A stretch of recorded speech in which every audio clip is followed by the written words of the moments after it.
Alright, so I had a couple of people ask me about my spacers underneath my amps.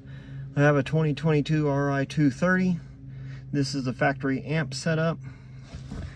What I did was I took a board, well, 3 boards across the 2 amps. I did 3 boards, and then cut them so that they space the amplifier another 1/2 inch off the panel, which then the amp itself, because it has a little bit of space on their factory, the amp itself is almost 1 inch off the board. So there's one of the boards right there, and then you can see the board there, and then there's one on that side too.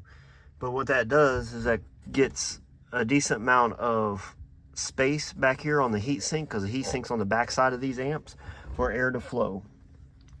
Whenever I did this back in 22, I got my boat April of 22, somewhere in there, and I live in Fort Worth, Texas, so it was, I think, even April or late April, early May, my amp started cutting out due to overheating. The light would turn red and they'd cut out.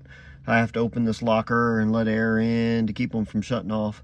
Once I put the spacers in, can run the amps all day long without any problems. Now, I will say I do not push the amps to the extreme. I am pretty easy on them,